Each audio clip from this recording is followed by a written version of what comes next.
Good morning, ladies and gentlemen, and thank you for joining us for this ENACT webinar titled Lake Victoria, a Convergence Point for Environmental Crimes. My name is Carina Bruwer. I am a senior researcher with the Institute for Security Studies, and I will be chairing today's event. Please note that this event is being live recorded and live streamed, and therefore Chatham House rule does not apply. That means that you can be quoted and anything that you say can and will be held against you. So before I introduce today's speakers, just a few housekeeping rules. When you are not one of the speakers, please do keep your mics muted and your cameras off. However, when we get to the Q&A session, you are more than welcome to turn your cameras on when you have a question that you'd like to ask to one of our speakers today. So before I introduce the speakers and the topic of today's webinar, I would like to provide a brief overview of the ENACT project for those of you who might be joining us today for the first time.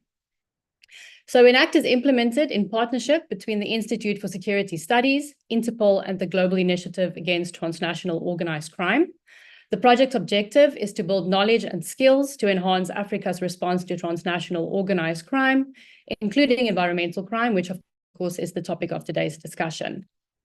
ENACT is funded by the European Union, and this funding allows us to do evidence-based research and then to turn our research into action through technical assistance and capacity building activities.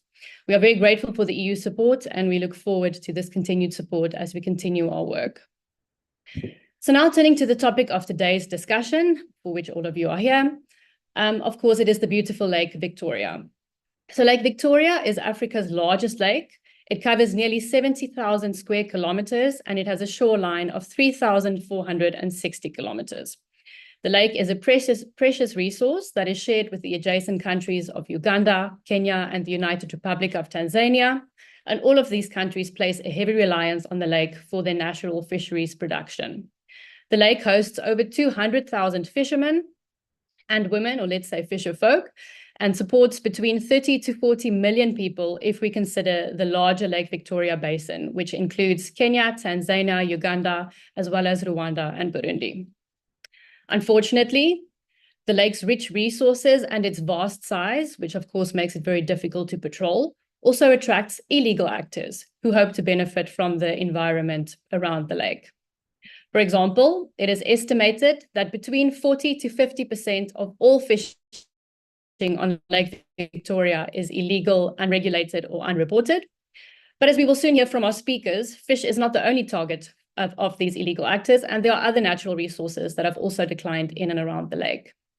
So in 2023, in order to better understand these threats and their impacts, the Institute for Security Studies, through our ENACT project, collaborated with the International Organization for Migration to conduct a study on the transnational threats on Lake Victoria.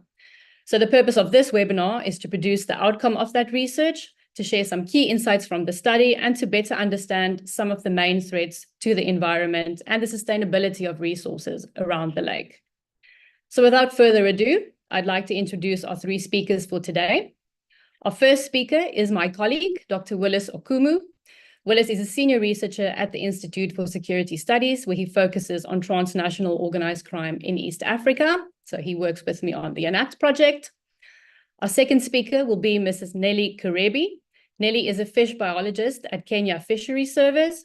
And then our third and final speaker is Mr. Patrick Otuo, who is a socioeconomics researcher at the Kenya Marine and Fisheries Resource Institute. So we will allow these three speakers to address us, after which we will have a Q&A session where we will open the floor for questions from the audience. I do ask that if you post your questions in the chat box, please note your name, your affiliation, and whether you are posing your question to one of the speakers specifically. And then you're also allowed to raise your hand and ask a question, please turning on your video and your audio when we get to the Q&A session, if you choose not to pose your question in the chat box. So let's kick off with our first speaker, who will be Dr. Willis Okumu from the Institute for Security Studies. Willis is going to share some insights from his research paper, which is titled the same as the webinar, Lake Victoria, a Convergence Point for Environmental Crimes. Willis, welcome, and thank you so much for this very interesting research. So my first question to you will be, what are the most pervasive environmental crimes in Lake Victoria? Yeah, so thank you so much, Carina, for agreeing to chair this session for today. There are four major pervasive environmental crimes that occur quite repeatedly in Lake Victoria. The first one you've mentioned is illegal fishing, otherwise called illegal, unreported, and unregulated fishing. That takes a big chunk of the crimes that actually occur on Lake Victoria. The second one is illicit charcoal trade, which is also very, very big. The third one is sand harvesting. And the last one is timber smuggling. But may I just go a little bit into each of these? Illegal fishing takes the form of use of unregulated and unpermitted fishing gear within the Lake Victoria. At the same time, it also includes the capture, transport, and processing of immature fish. It also includes fishing in restricted areas. And of course, it also includes the unregulated trade of fish within the lake. So that is as far as illegal fishing is concerned within Lake Victoria. Secondly, sand harvesting, a major crime that is of course happening within the lake. We noted in this study that along the shores of Lake Victoria, a lot of breeding areas for fish have been destroyed due to the demand for sand.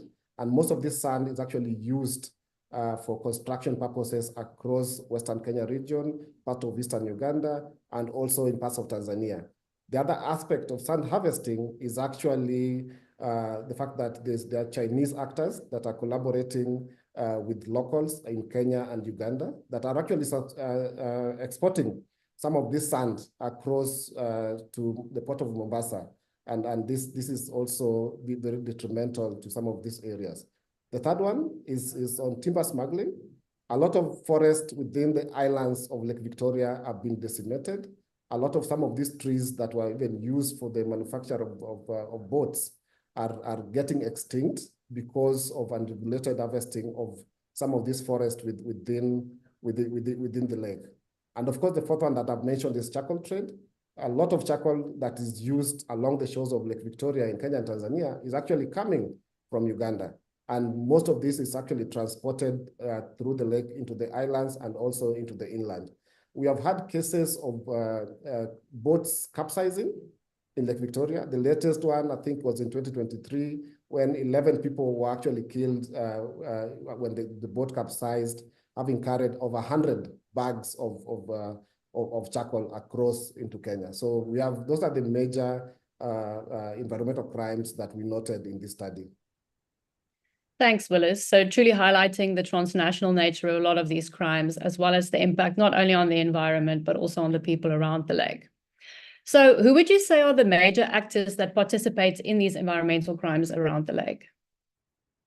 Yeah, thank you so much again, Carina. There are a lot of actors that are key in the commission of environmental crimes in Lake Victoria.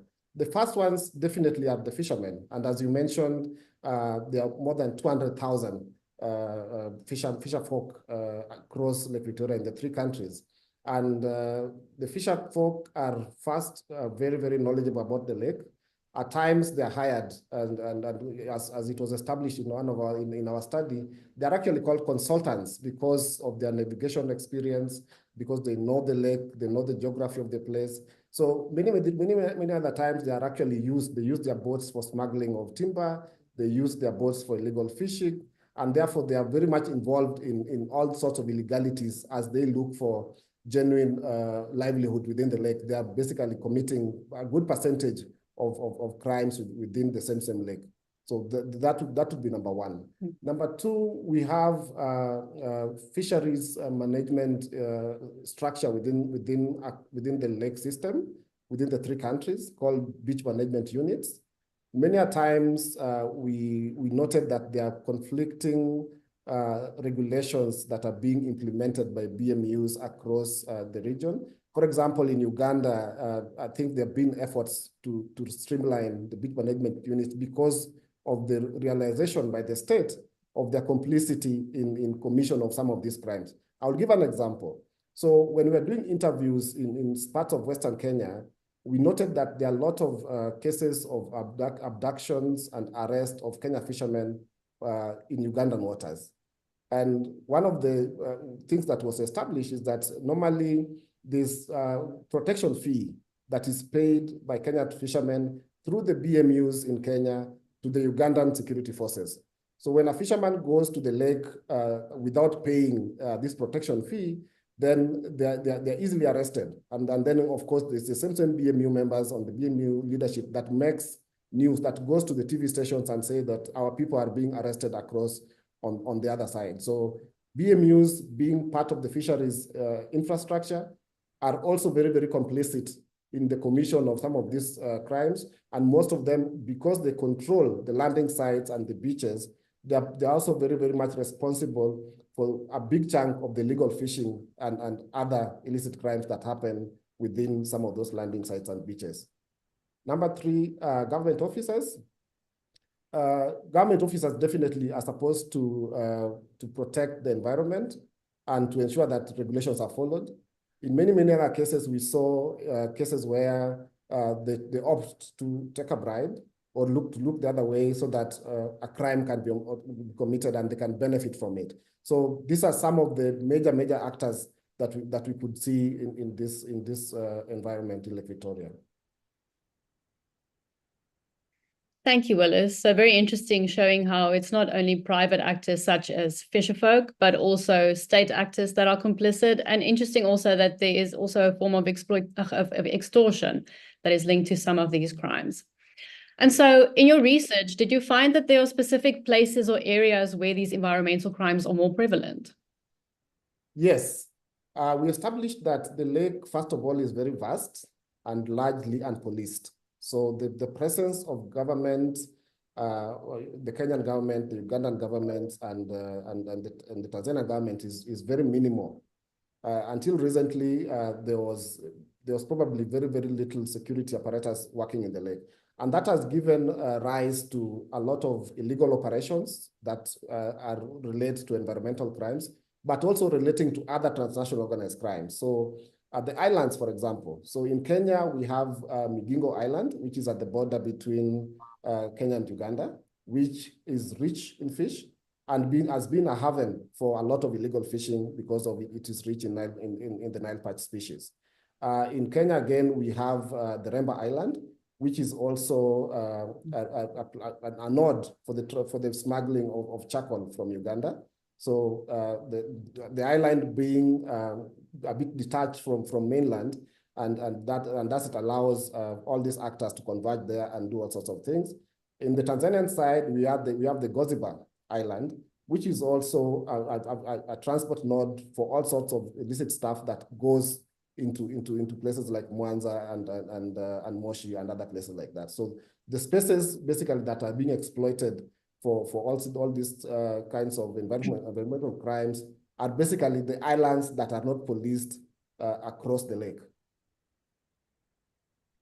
Thank you, Willis. And again, this links very much to, I think, issues of maritime security, where we see that also on the ocean and now also on Lake Victoria, where criminal networks really favor ports, both official ones, unofficial ones, as well as islands where they can conduct their business without really being seen. So we see how there are connections also to the ocean and the lake.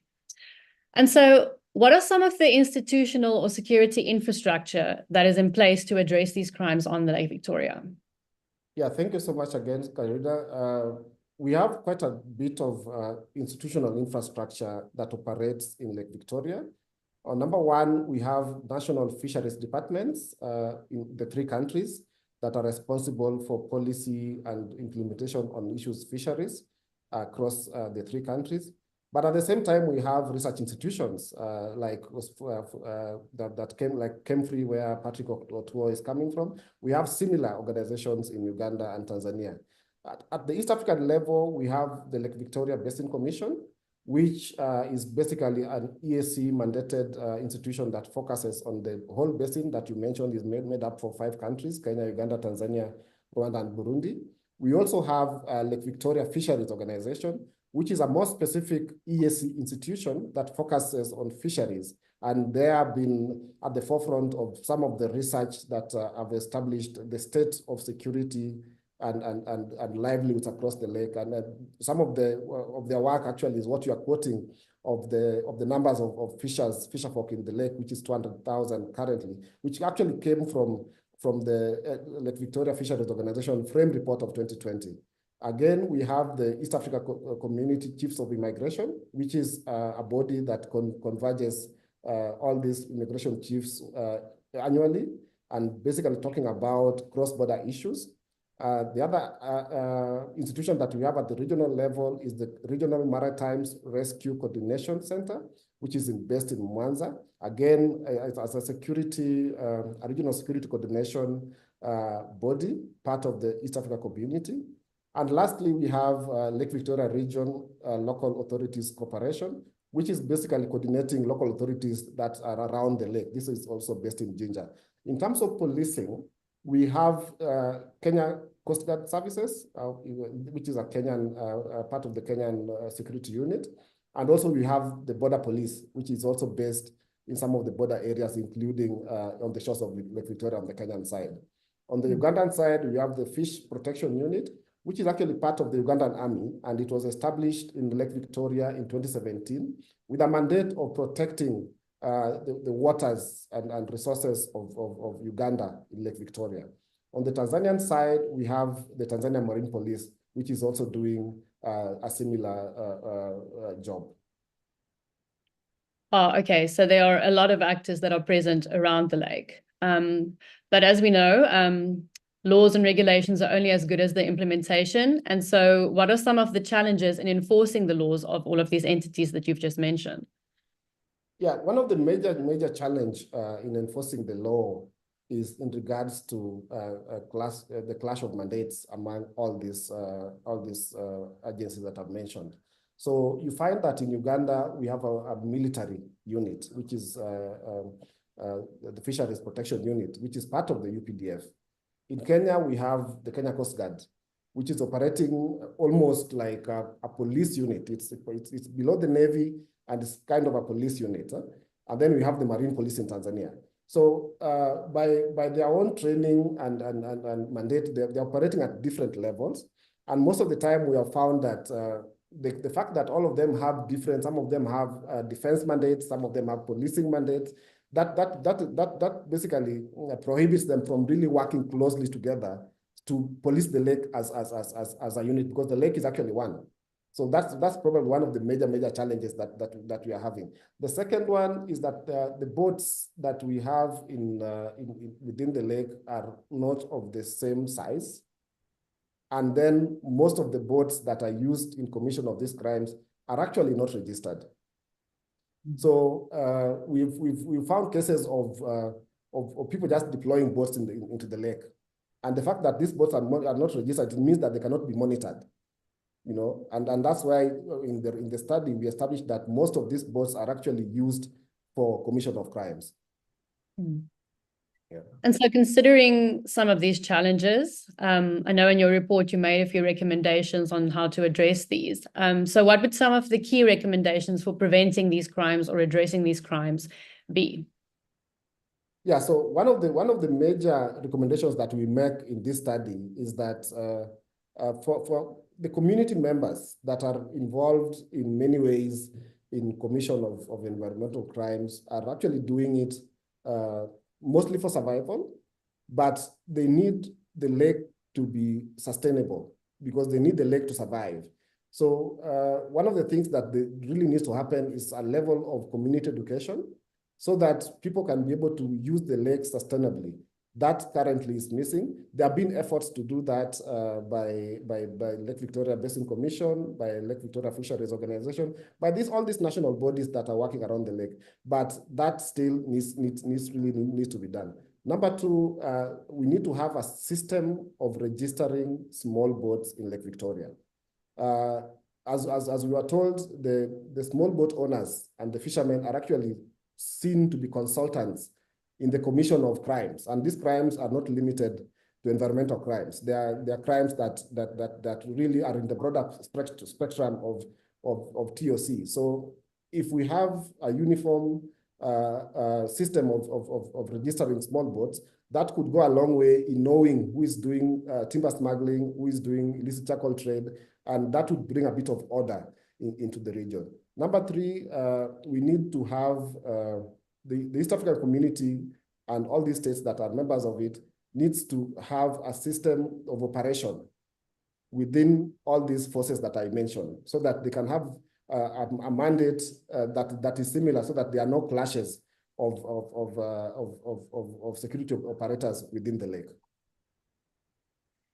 Thank you, Willis. Those all sound like very reasonable recommendations to make. And I think that also serves as a very nice introduction to some of the issues that our following two speakers will address. Thank you so much, Willis. We'll hear again from you in the Q&A session. Right, so our second speaker is Ms. Nelly Ki. She's from the Kenya Fisheries Service. And Nelly is going to share some insights on illicit threats to the sustainability of the Lake Victoria ecosystem. Welcome, Nelly, and thank you so much for joining us. Thank you, Carina. So my first question to you is, what are some of the key criminal threats that endanger the resource sustainability in Lake Victoria? I'll first start by mentioning that for a resource to be sustainable, especially a fishery resource, the fishery stocks in the resource have to be maintained and restored. Some of the illicit threats that are facing the Lake Victoria in the issue of sustainability, I'll first start by the issue of overfishing that is happening in the lake. And this is through many channels. The first channel will be the increased effort that is going into the lake in terms of mechanical effort and manpower. In the past years, most of the vessels that were being used for fishing in the Lake Victoria were mainly paddle-driven or wind sails, but now we can see that technology has improved and we've moved on to engine-powered vessels. Also, the manpower that is going into the lake in the form of fishermen has greatly increased throughout the years.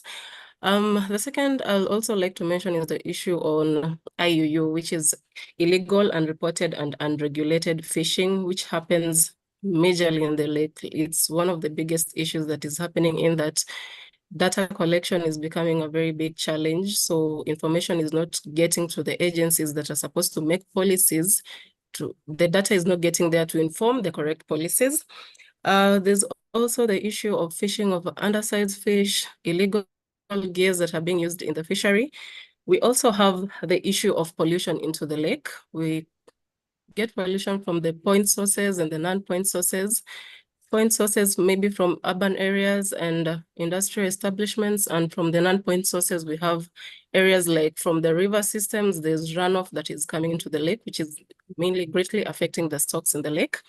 We also have the issue of sand harvesting that Dr. Willis has also mentioned. And on the fisheries perspective, sand harvesting causes a lot of siltation into the lake, which also causes a lot of destruction of the breeding habitats of the fish. Nelly, your sound has briefly disappeared. I'm sorry, can you hear me? Hello? Yes, you're back. Thank you. Please continue. I'm so sorry. I was speaking on sand harvesting, causing a lot of siltation into the lake, which also causes destruction of the breeding habitats of the fish in the lakes, which also brings the breeding down, which is meant to for renewal of the stocks in the lake.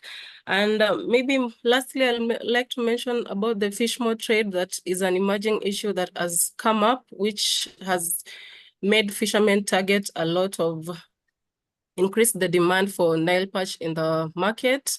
Fishermen are targeting Nile perch at a very high rate, which also leads to, you'll find that fishermen are mainly even targeting the Nile perch just to extract the fish more and discard the fish, which is becoming a very big problem, Carina. Thank you, Nelly. And yeah, I think that's a very good introduction to some of the holistic things that are affecting the resource sustainability, including things like pollution, the sand harvesting, and then of course the targeting of different fish species or fish, things like breeding stocks and juvenile fish. So in your experience, what are some of the socioeconomic factors that feed into this and that end up affecting the sustainability of the resources around the lake? Carina, maybe I'll start with maybe saying the positive part of the socioeconomic part of the Lake Victoria fishery. There's issues such as job creation. We have source of food and water, water for drinking and water for irrigation. We also have transport, we have tourism and such. But then when we come to the negative socioeconomic factors contributing to hindering sustainability, we did a research, sort of a research the past few years, where we went to the beaches on just getting to know the fisherfolk community. We came to realize that, first of all, the education levels for the fisherfolk community are quite low, especially among the fishermen and the traders. It's a bit higher on the boat owners, being that they're the ones bringing in a lot of investment into the fishery. So being that the education levels are quite low, we get that there's a lot of unemployment among the fisherfolk community. Being that there's unemployment among the fisherfolk community, they all go into the lake as effort into the lake, which is also hindering the sustainability. We also noticed there's a lot of drug use and abuse among the fisherfolk community.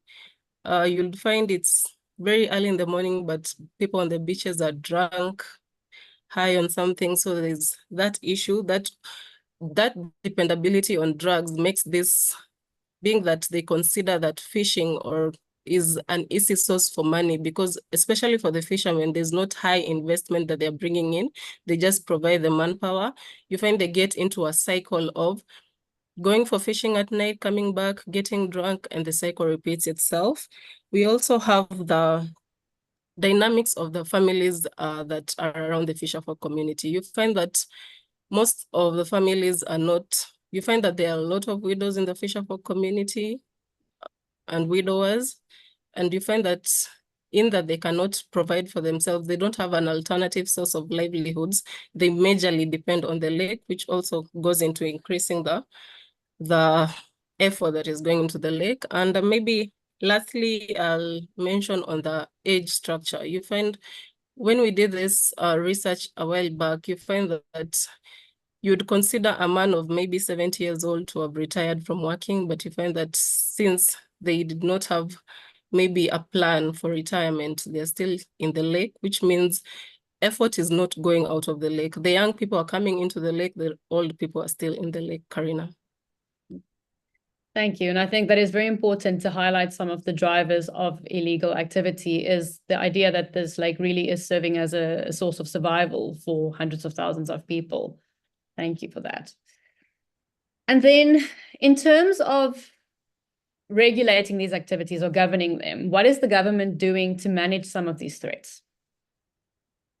Thank you, Carina. For the government side, I think I'll start with maybe the simplest or the most vast. There's sensitization and training of the fisherfolk community on the need for sustainable practices while fishing or while carrying out activities in the lake. We also we have co-management. We've taken the approach of co-management, whereby there's working with the beach management units, working with the Kenya Coast Guard Services, the County Department of Fisheries, all towards a common goal, which is sustainability of the resource that we have.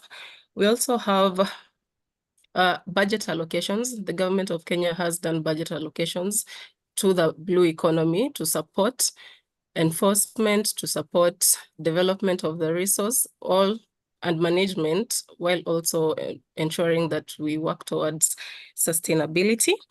We also the government of Kenya is in partnerships with a lot of international bodies or NGOs, so as to speak. Like in the Lake region, we have the Aquaculture Business Development Program, which is mainly to develop the aquaculture part so as to try and alleviate the pressure from the wild capture, which is the lake.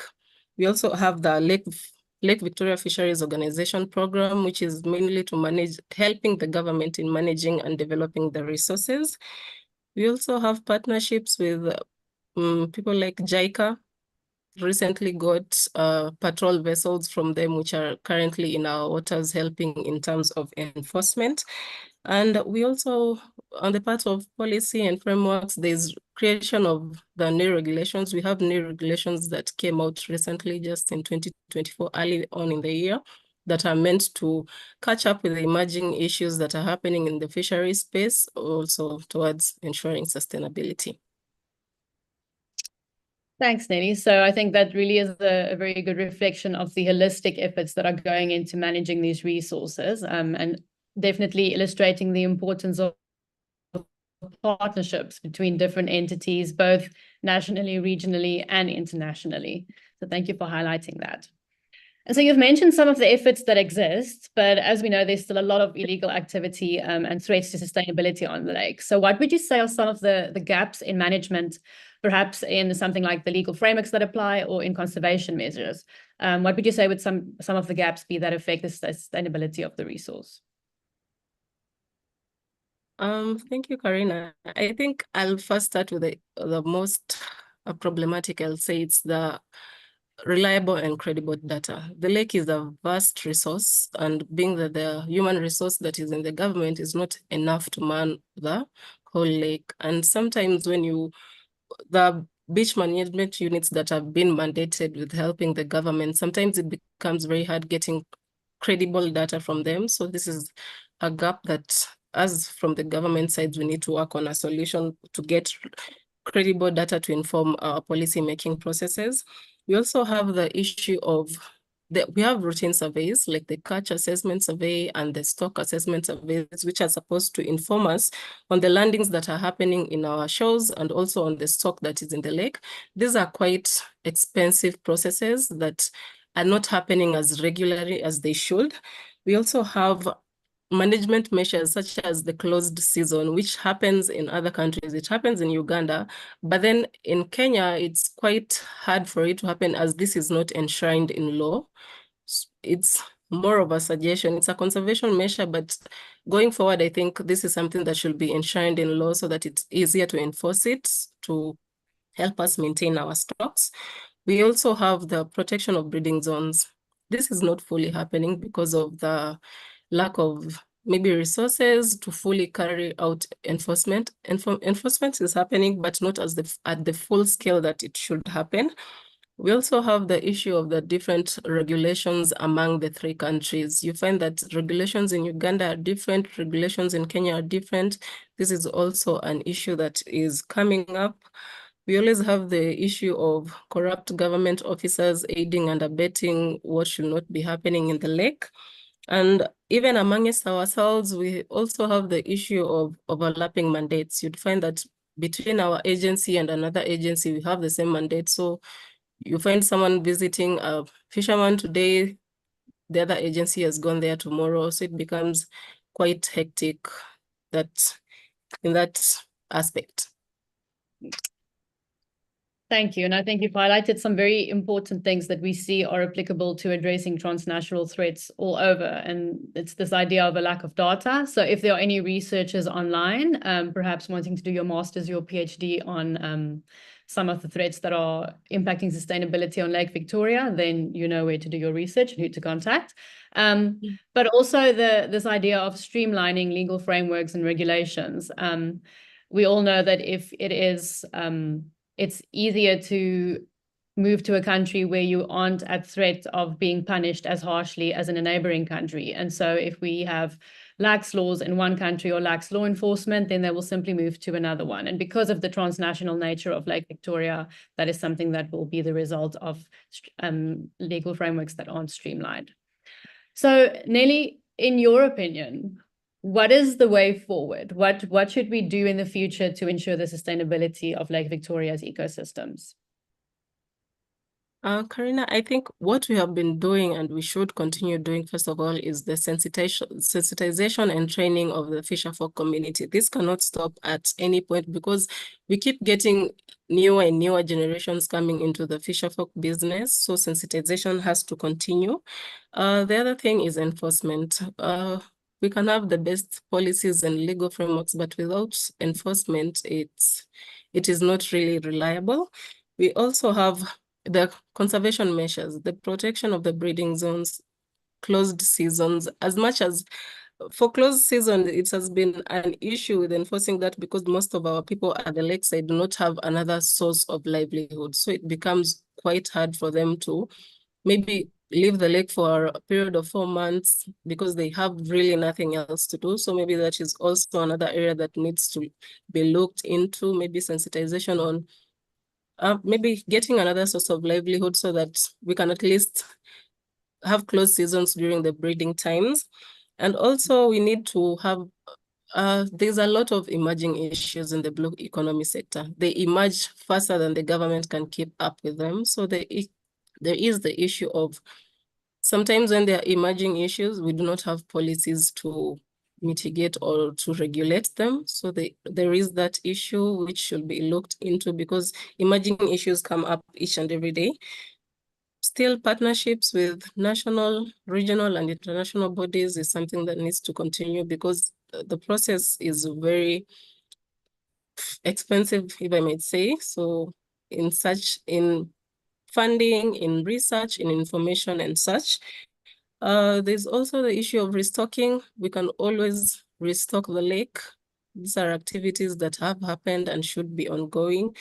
There's data collection, there's research, and there's also obviously the catch assessment surveys and the stock assessment surveys, which should be more regular to inform maybe also maximum sustainable yield for stock assessment surveys so that we can know how much effort can we allow into the lake. Yeah, thank you, Carina. Thanks, Nelly. And I think something very important that you mentioned is the idea of preventative measures, being able to assess the threat landscape before it happens so that you are prepared for when it does happen. So thank you very much for those forward-thinking recommendations. So our third and final speaker is Mr. Patrick Otuo. And Patrick is going to tell us more about the illicit Nile perch fish maw trade, looking at actors, networks, markets, and the impact on the sustainability of the Nile perch. Welcome, Patrick, and thank you so much for joining us. Thank you so much, Carina. So, Patrick, who would you say are the key consumers of Nile perch fish bladders, swim bladders, or fish maw, and what do they use it for? Okay, thank you, audience. As Carina said, fish maw trade is an emerging trade which is growing so fast, and I think I can go straight to saying that the primary consumers of this Nile perch swim bladder are located in the East Asia, particularly in the countries like China, Hong Kong, Japan, and Vietnam. And actually, when we go to the uses, I may just say that the two main uses of Nile perch swim bladder, which is normally known as mondo in especially Kenyan region. One is that it's a cuisine. It's considered a delicacy in the Chinese cuisine.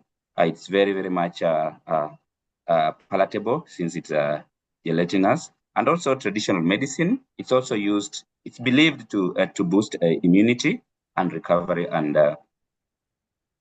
therefore it's so much important as a medicinal value, and that's why it goes for very high amounts. For example, 100 to 200 grams is sold at 4,000 kilo per kilo. Then 200 to 400 grams is sold at 6,000, and beyond 400, that is to 600 grams, it's 8,000 per kilo, and 601 to 900 or 1,000 is sold at 16,000. So its value is so high. That's why the trade is growing so fast. So in a nutshell, it's used in the Middle East countries for medicinal purposes and also as food. Thank you. Thank you, Patrick. And then in terms of the networks, I'm assuming that there are networks that facilitate the extraction, storage, and transportation of these illegally obtained swim bladders. And so who would you say are these networks that are facilitating the trade, especially to the Chinese or the Asian market? Thank you, Carina. Yes, I want to say that there are networks involved. And as a research scientist from where I sit, I want to confirm that while it's believed that so many believe that it's illicit, but I think from where I sit, there are frameworks. There are frameworks that are guiding this business, and I am happy to say that it's legal. Only that, just like any other sector, there are always 1, 2, 3 faults. But now when I go direct to the networks that are involved in extraction, storage, and transportation of this kind of product, I may talk of maybe to the east, particularly the lucrative market created. I may talk of if it is to be believed that somehow it's not done the right way, then we talk about the illegal fishing.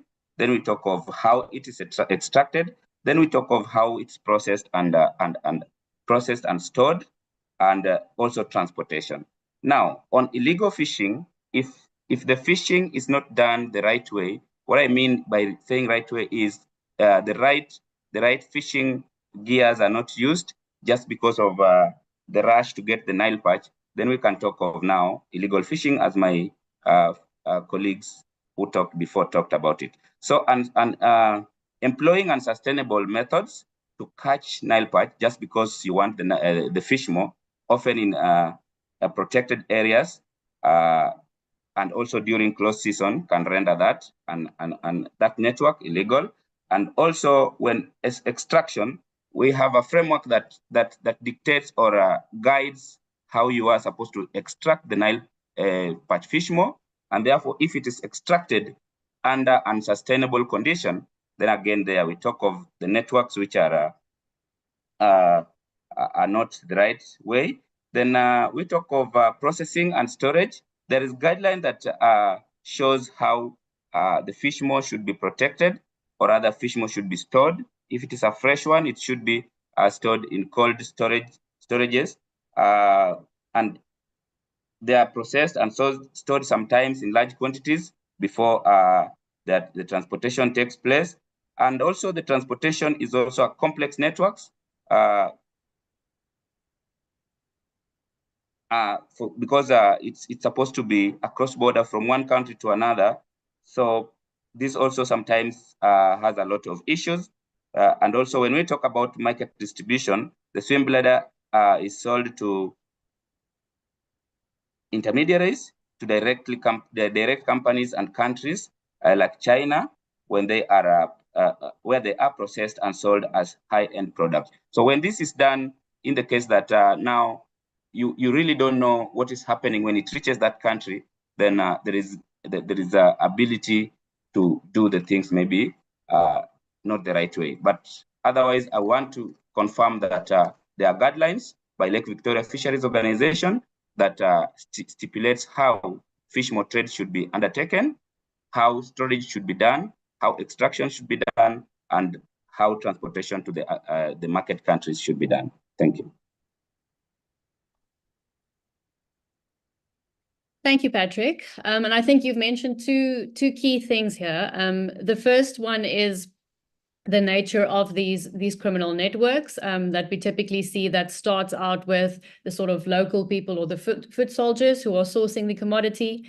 They then provide this to the intermediary or the middlemen, and they then move this on to the international markets. And of course, the international market is where we have the least amount of insight into what these networks, how they are operating. And then the second thing that I think you highlight that is also very important is the nature of illegal, unregulated, and unreported fishing. It's not as simple as merely harvesting a species that you do not have a license or the right to harvest. It includes things like perhaps harvesting a species that you're allowed to harvest, but not storing the product in the right way, or perhaps going above your quota or using the wrong fishing gear. So thank you also for that insight into some of the manifestations of illegal fishing as well. And then additionally, the nature of the markets that are facilitating this trade. Yeah. And so how is the illegal harvesting of the Nile perch for their swim bladders impacting the sustainability of the species in the lake? Thank you so much, Carina, for that question. And I also want again to confirm here, yes, the word illegal can be used here, but I want to confirm that fishing, from where I sit, unless from the fisheries department, they let us know, but from where I sit, their framework, the fishing of Nile perch, or rather the business of fish more, is not illegal. But I want to say that sometimes, because of its lucrativeness, some things can be done that may make it appear as illegal.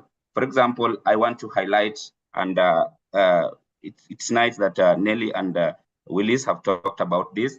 When there is overfishing, due to the high demand of the swim bladder, this drives excessive and unsustainable fishing practices because of the lucrativeness of the business. And this might deplete the Nile perch population. This is not rocket science, and especially due to the fact that people go for large Nile perch species, as I read before, or I reiterated before, that the prices of Nile perch fish meal is directly proportional to the size. So they go for the adult fish, which we know those are parents and can be detrimental to the sustainability of the stocks. Then disruption of the ecosystem. Still, again, due to the lucrativeness of the business, Nile perch is a crucial part of the Lake Victoria ecosystem, and if there would be overfishing due to the high demand, then this will disrupt the delicate ecosystem.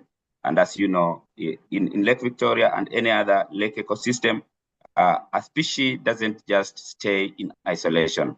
It's a multi-species, and it's an ecosystem, and a disruption of one is likely to interfere with the ecosystem. So maybe again due to the lucrativeness, if fishermen are going to target the breeding sites, if due to the nature of the business, they are going to target large and mature Nile perch, which are essentially which are the reproducers. I think the parents. Then this undermines the species' ability to sustain, and in the future we are likely to see a serious decline. Otherwise, from research, I want to confirm that there hasn't been a serious decline of Nile perch as such, but we project that if it continues this way, then yes, there will be a serious swing in the pendulum in terms of the stocks of Nile perch. Then economic growth. The decline of if there will be a decline in Nile perch population, then this can lead to economic hardships for communities related to fishing.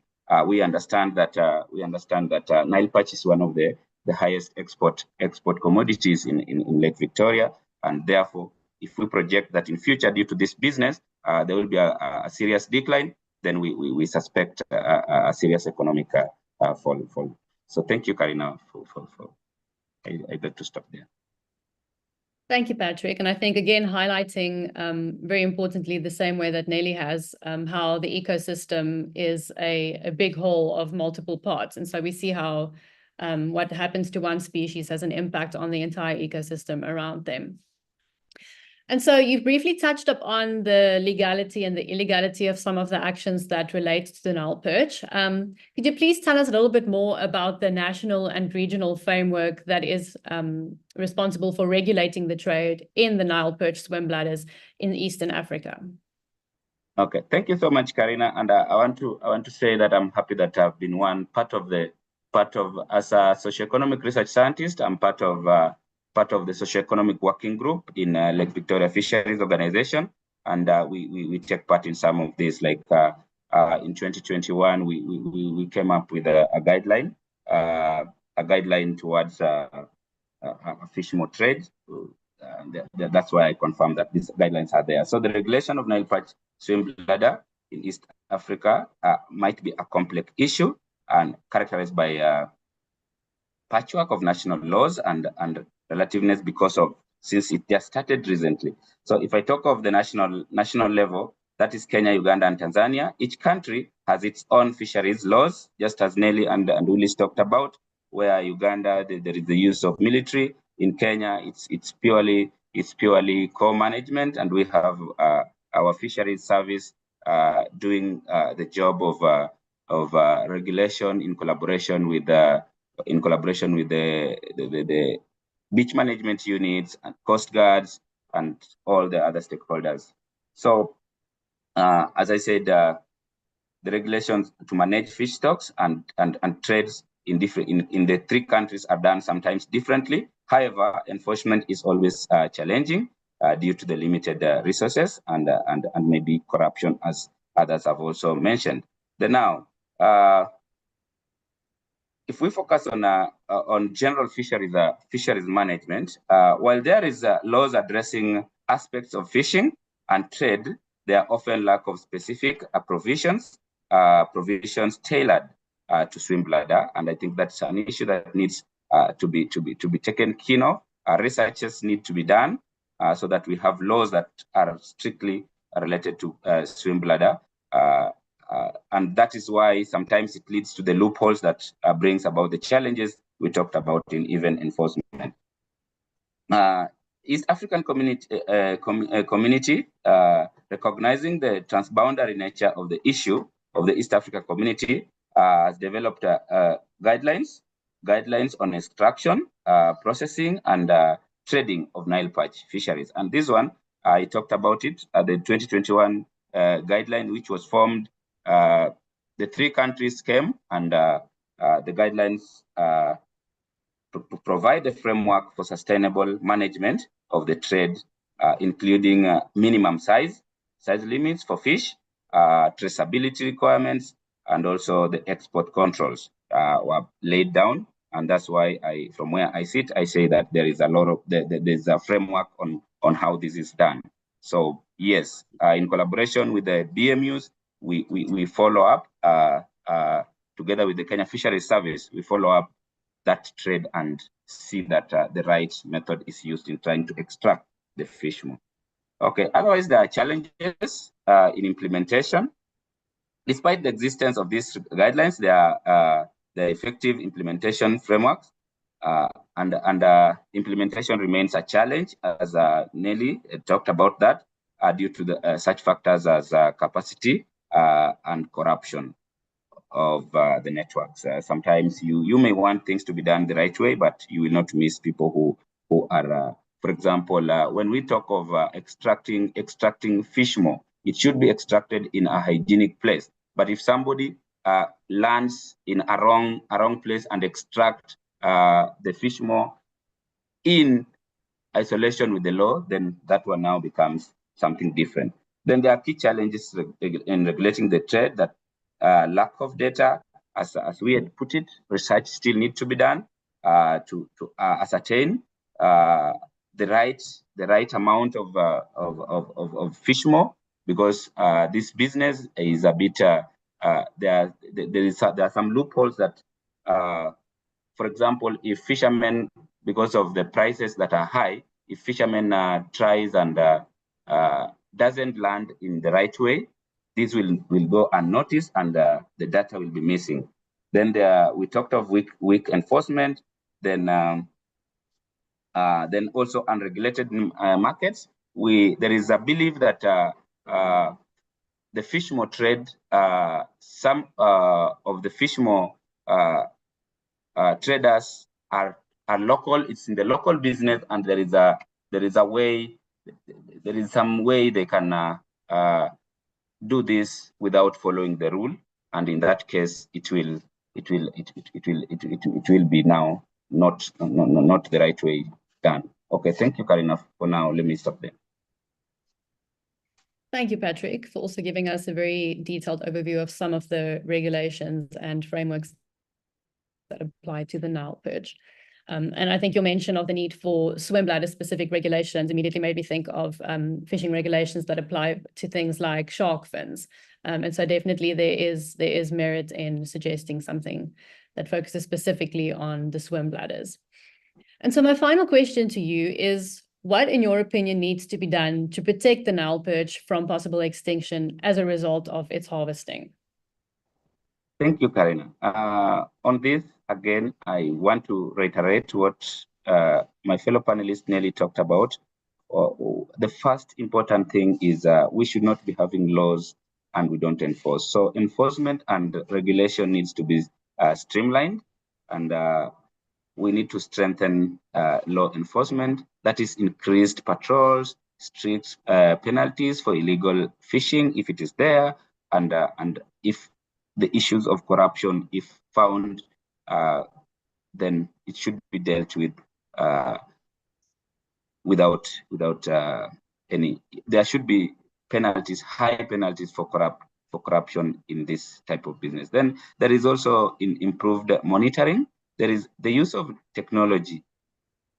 We can introduce the live satellites and also drones to track fishing activities, because we talked of like the issues of there is a project we did called SAWA project, sustainable activities in water areas, where we were looking at different activities that happen in our water body, and we discovered that the lake is endowed so much, and there are so many activities that are taking place. So monitoring to the fullest, the illegalities that happen in the lake sometimes cannot really happen well if monitoring is not advanced.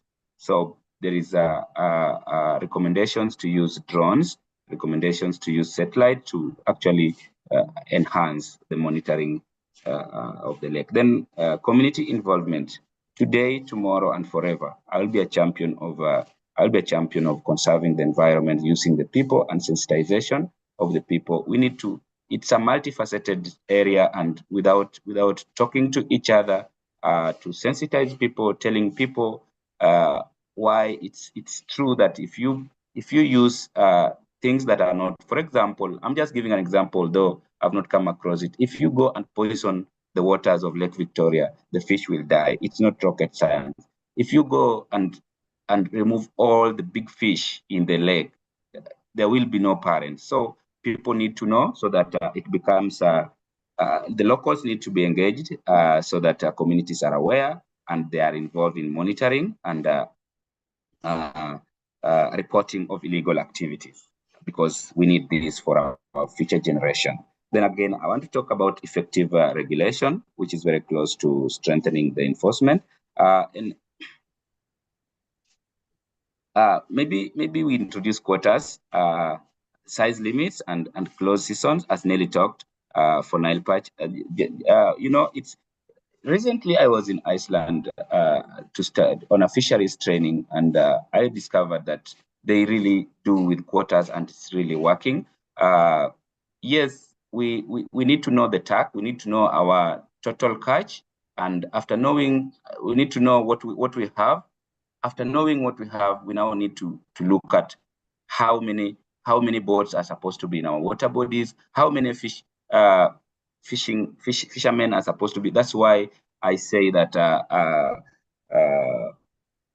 activities like the catch assessment surveys and frame surveys that Kemfree is taking part a lot. Every 2 years is very important. We need to have data to know how much we need to take from our lake at any given point. I think with that, I may highlight also issues to do with the aquaculture development, sustainable fishing practices, and also capacity building. By that, I think, yes, Carina, thank you so much for giving me an opportunity to air my views. Yes. Thank you so much, Patrick. And I think that's a very nice ending to summarize some of the key recommendations that all three of our speakers mentioned today. So I think key things that have come out is the need for data, and data you will only be able to get if you sufficiently monitor the waters of Lake Victoria. The need to address corruption, that is one of the key drivers of the illegal activities around the lake. The need to incorporate coastal communities in the responses to make sure that you get them on your side, because they are the key people that rely on the lake for survival. And so it is important to work with them in any measures that are put in place to address some of the key threats. And then finally, I think the importance of cooperation and partnerships, not only in streamlining legal frameworks, but also in working together to protect this, what is very much a shared resource in the form of Lake Victoria. So thank you so much to our three speakers. That concludes our presentations. And I'm now going to open the floor for questions from the audience. So if you do have a question, I will check the chat box now. Please remember to state your name, your affiliation, and whether your question is for a specific speaker. Let's quickly check the chat box. So someone asked with regards to the currency of the amounts mentioned by Patrick. So that was in Kenyan shillings. The prices of fish more that were mentioned were in Kenyan shillings. Yeah. And then I'm not seeing any hands. Is there anyone that has a question for one of our speakers, or have they covered everything so sufficiently that you now know everything you think you need to know about the Lake Victoria ecosystem? I have a question. Yes. Hello? We have a question from James Juma Ulela. Please go ahead, James. Well, thank you, Carina. Well, it's also nice seeing you again. The last time we met was in Coventry when you came for some conference. Thank you for the good work that you're doing in this particular space. I'm Dr. James Olela from Coventry University, and I have a researcher. I have 3 questions that could cut across the 3 panelists. And the first question is in terms of estimates of the environmental crimes in Lake Victoria that did not come out. So I don't know whether, as part of the research that they were doing, they could attach certain tangible estimates about the crimes quantifiably. The second question is it also didn't come out clearly from the panelists was the issue of the Chinese actors. Is it real or perceived, or are there certain proofs that there are certain Chinese elements working with or abetting the environmental crime instead of the generalized observations made across the panel? I think that came out in the first speaker, Dr. Willis, and Patrick did mention a bit of Chinese actors. The last bit is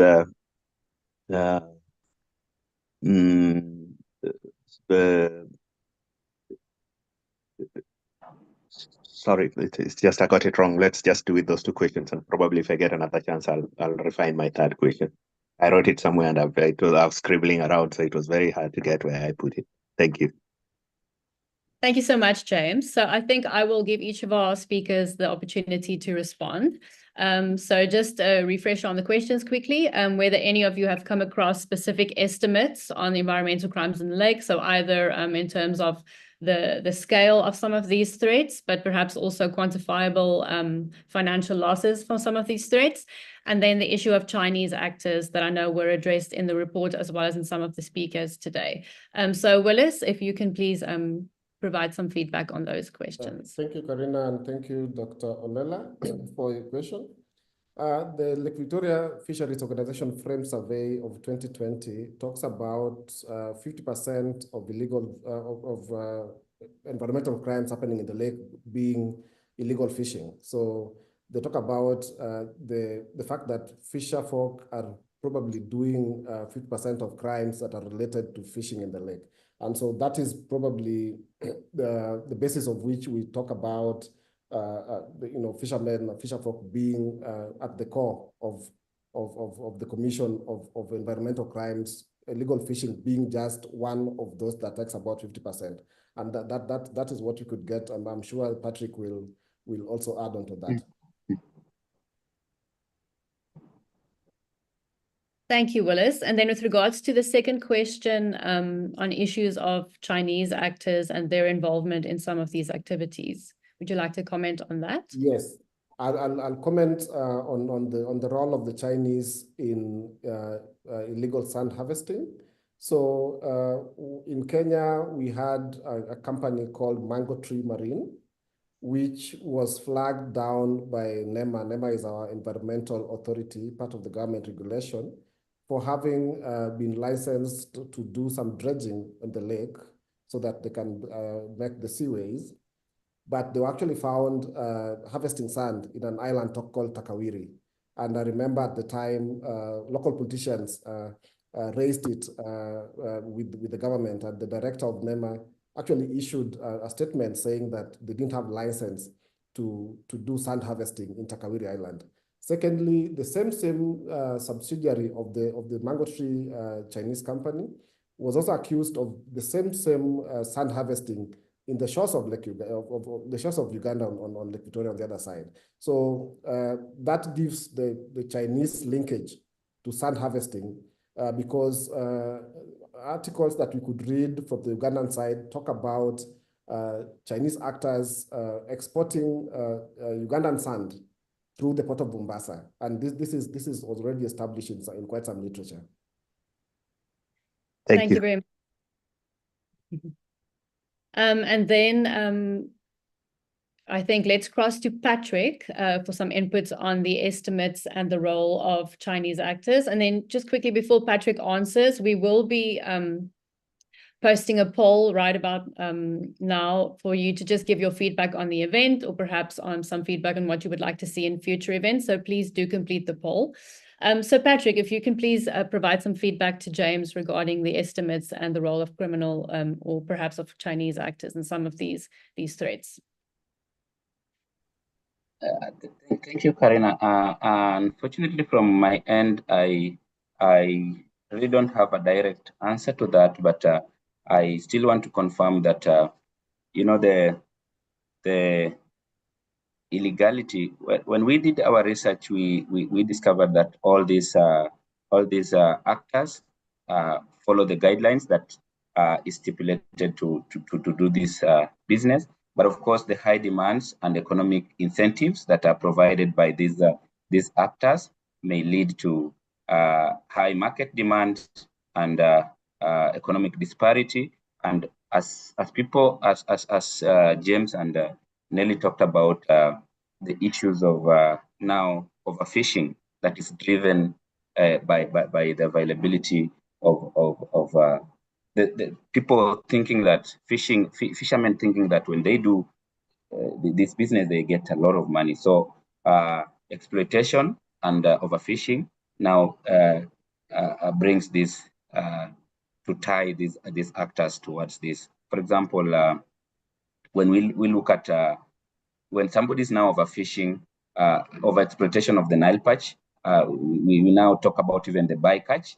And we talk about now the illegal, unreported, and unregulated fishing. So I would like to confirm that it's very difficult to directly point out that they are involved into fishing, because there are regulations that are put in place, and we find out that these actors are following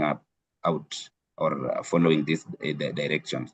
And yes, so my point at this point, unless Nelly wants to put it on fisheries point of view, but from our research we find out that these Chinese actors are following regulations that are put in place, and therefore it's very difficult to now say that they are doing illegal business. Thank you. Thank you. Patrick, we seem to have lost sound on your last few sentences. Do you mind just repeating your last point, please? Okay, my point was just a summary that, yes, just like Dr. Olela put it, that it was not clear whether these people are involved. I was just summarizing that it's really not direct to say that these Chinese actors, or rather the people from the Middle East, are involved in illegal business, because there are stipulated guidelines which they follow. When we did our research and when we were doing these guidelines, we talked to some of these factories and discovered that they are following the stipulated guidelines. But nonetheless, I said that the reason why it was appearing not clear is that the high demand and economic incentives that are put in place for the fishermen that are involved in this, or rather the agents. For example, if we talk of the networks or processes of this, we start from the fishermen, the local fishermen, then we have the agents, then now we have the market or processing agencies, and finally the markets abroad. So maybe due to high demand and economic incentives down here, people are likely to involve into things that leads this now to a crime. But it will be very difficult to now start saying directly that the actors, especially the Chinese actors, are dealing in illicit issues, because they follow the stipulated guidelines. Yes, thank you. Thank you, Patrick. Nelly, did you have anything to add regarding perhaps some of the estimates of these activities? Thank you, Carina. I think speaking on what Patrick has already spoken, in the fisheries sector, for us, the Chinese actors, it's a bit more easier to control them because most of their business is to the export market.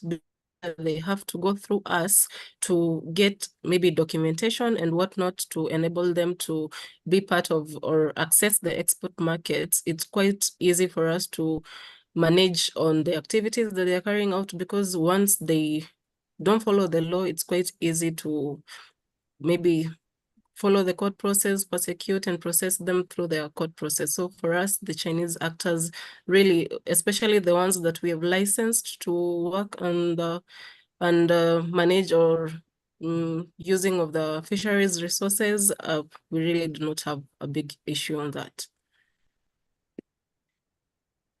Thank you, Nelly.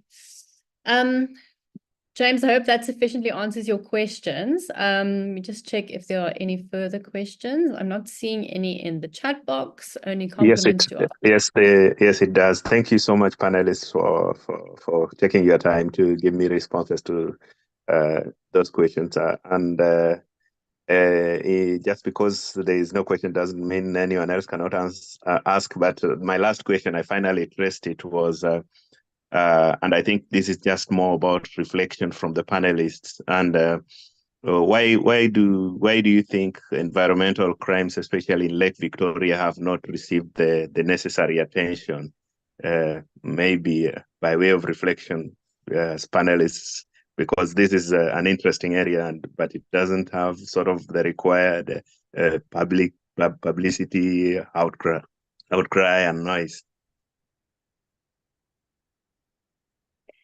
Thank you, James. I think that's a very good point. It's something that we see in the fishery space specifically. And I think even things like sand harvesting or the charcoal trade. There's the saying in wildlife crime, if it bleeds, it leads. And so we see that there's a lot more public interest, at least, of things like the poaching of rhinos or elephants, much more so than, for example, the illegal abalone trade or fisheries-related crime. And so thank you for pointing that out. But I think it is an interesting question, and I would like to pose it to each of our speakers. Why do you think there is this sort of lack of attention? Why is there this need to sensitize people towards these issues? Willis, let's start with you. Yeah, thank you, Dr. Lela, and thank you, Carina, once again. I think the challenge with the focus or lack of focus on environmental crimes is because people tend to normalize them. People tend to think that, going into the lake, taking out a breeding stock is normal because on the one part, you're providing food for your family, and you're also getting good money if at all you're selling it to the market. So the fact that these are very localized, in a way, localized crimes that people do majorly for survival. So even if it means taking out the boat making tree and making it into charcoal or something like that, it is something that everybody around you is doing, and therefore it's not going to give a lot of attention if you compare to somebody shooting an elephant, So that's probably part of it. The other part that I would like to mention again, I think for us in East Africa, Lake Victoria itself has not got a lot of attention from the three governments, and the only focus point, apart from the national departments that are dealing with issues of fisheries and all that, has been the Lake Victoria Basin and the LVFO. So lack of strategic investments within the lake by the three countries is perhaps also contributing to that level of blackout in terms of all these illegalities that are continually happening within the lake. Thank you, Willis. Thank you. And Nelly, any inputs from you? Thank you, Carina. I think maybe the input from my side is blue economy as a whole has not really gotten maybe the attention that it deserves in our country. It's a very young industry that is actually growing now that the government and the people have seen the potential that it has.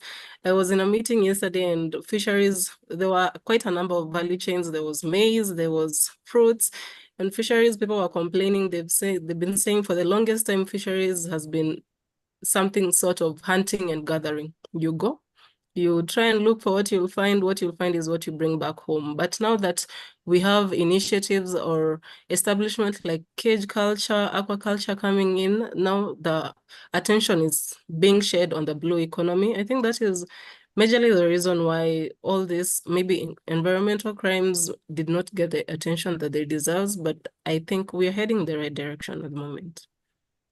Thank you. Thank you, Nelly. There definitely is an increase in awareness. And I think that's why webinars like today's one is so important, to create that awareness among people. Patrick, any inputs from your side? Thank you, Carina. I feel happy to also contribute to this, and I will not be different from my colleague panelists. I think also the issue of thinking that the environment is Carina, I did environmental science, and sometimes it's so sad when you hear people thinking that things like climate change are things that doesn't exist. Or a good example is how people perceive a tree. A tree has a lot of importance, but somebody can just decide to cut a tree. And now back to what Nelly has just said, that the blue economy is not given it's what it deserves, and this is due to maybe lack of awareness. I encourage us to read a certain paper that we wrote, The Lost Coin. The Lost Coin is about looking at the financial impact assessment of Lake Victoria fisheries. We delved into looking at how the lost coin here means that there is a lot in the lake that is not captured. For example, when a fisherman comes with a fish, there's a lot of fish that get lost along the way and it's not captured. And for that, data that is in the public domain is not the real one that it's there. So there is high potential, just as Nelly put it, there is high potential that if people were aware of what the lake or what the water bodies, if protected, can do to the human life, then they will change their perception on how they want to exploit our water resources. So yes, I agree that there is need for consumer awareness, and I commend so much the such like webinars where we come together and talk about these things, and we let people know more of what should be done. Otherwise, I think the main problem is the inadequate exploitation of what the lake can provide to us. Thank you. Thank you, Patrick. And then any final questions from the audience? I'm not seeing any hands. If there's anyone with a question, please do go ahead.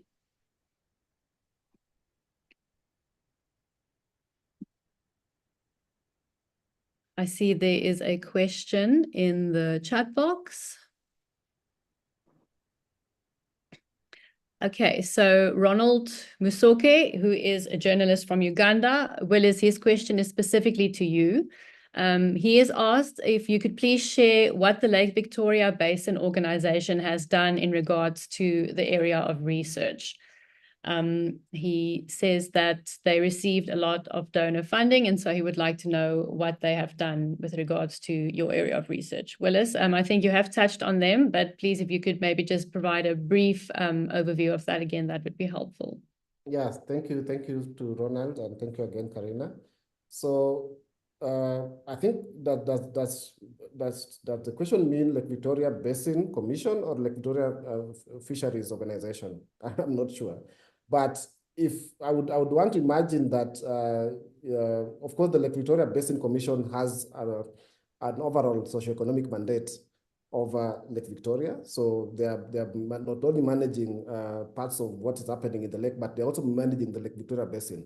So they have a lot of development programs that deal with the 40 million members of community that live around that Lake Victoria Basin. So most of that has got to do with empowerment programs on fisherfolk, but also supporting all sorts of economic empowerment opportunities for those same 40 million people around that. The other aspect, if at all, is asking about LVA4. This is also a more specifically mandated Lake Victoria focused organization, part of the EAC, that basically is in charge of the regulations around issues fisheries in Lake Victoria. Patrick mentioned the EAC guidelines on fish mouth trade. That is a product of the LVA4. And of course, every other time they do a lot of data collection. So that's why we talk about the Lake Victoria frame surveys that basically gives us an idea. It might not be the 100% accurate idea, but an idea of who is in the lake, what are they doing, what are the problems of sustainability that affects Lake Victoria, and perhaps what is it that the East Africa community countries can do about it. So it's a very broad organization that deals with specific policy issues that affect Lake Victoria.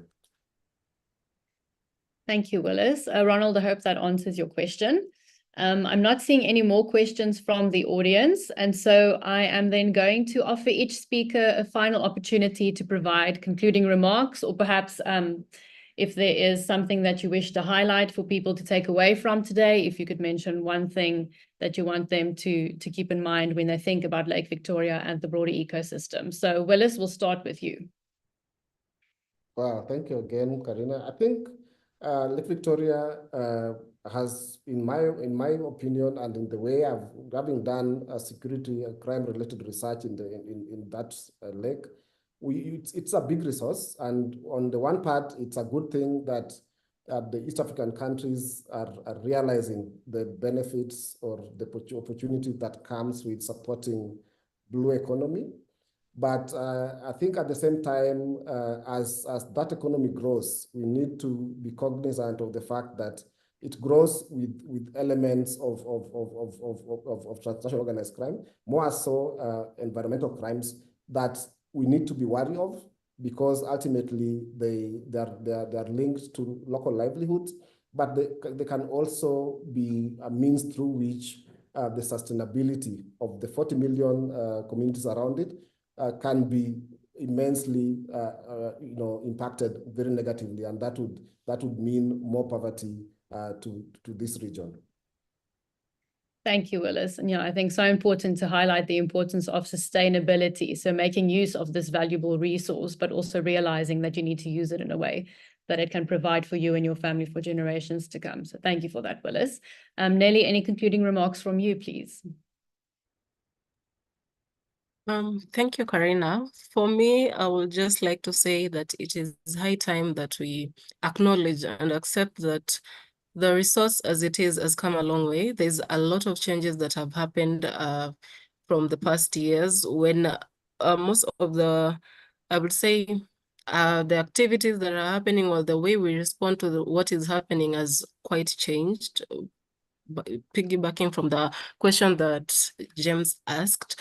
So it is high time that we give the resource the attention it deserves in terms of regulations, in terms of enforcement, management, and such, because at the trajectory that we are going with data that we have on our tables, the stocks have really reduced, and day in, day out, the effort is increasing. So there is really need to get resources, get manpower, get human resource and such, and put it into managing the resource towards sustainability. Thank you, Carina. Thank you, Nelly. And I think also very important, as you have just highlighted, the need to acknowledge the good work that has been done and the strides that have been made, and to continue that in future by making sure that governments provide the necessary resources to collect the data and to monitor the lake. So thank you for that. Patrick, your concluding remarks, please. Carina, I also want to say that this business of Fishmo is good. It's providing livelihood to our people. Therefore, it's not it's with us, and therefore it's with us. Then we have to look at the following. We have to look at traceability. We have to implement robust traceability system, to track the swim bladder from the source to the market. We need to enhance the consumer awareness. We need to educate our consumers about the environmental impact of this swim bladder trade. We need to diversify the markets to help out. We need to look at ecosystem protection. If we are to do it in a sustainable way, we need to look at how to integrate ecosystem management. And most importantly, we need to give science a chance. I've been to European countries, and science is key. Science, if science is given a voice, then we will not go wrong. That what I mean is issues of data. Scientific research should be done. There should be finance to conduct research on Nile perch population dynamics and the impact on fishing. Data collection should be enhanced, and economic valuation should be done, as I've said in the paper of the lost coin. And now, to finish off, I want to say that we need to also look at the global partnerships. It's very key, because this is a business that is not done just within a country. It's done amongst different countries, and also regional collaborations must be boosted. Of course, the VLVA4. Now, by implementing all these measures, it is possible to protect the Nile perch species while ensuring a livelihood of those developed dependent on the fisheries. Thank you so much, Carina. Thank you, Patrick, and thank you so much for highlighting the importance of science. I think this is something that is especially acute in fisheries work that we're doing. And if you would please also post the article that you've mentioned, the lost coin, in the chat box. That would also, I think, be helpful to our speakers. So thank you so much, everyone, for joining today's webinar. Thank you again to Willis, Nelly, and Patrick for your very interesting insights. We really appreciate your time and the work that you're doing to protect the Lake Victoria ecosystem. For the audience, we hope that you've enjoyed your time with us today, and that you've also learned a bit more than what you started out knowing this morning. And please do join future ENACT webinars. We will look forward to having you in some of our future discussions looking at organized crime threats across the African continent. So thank you.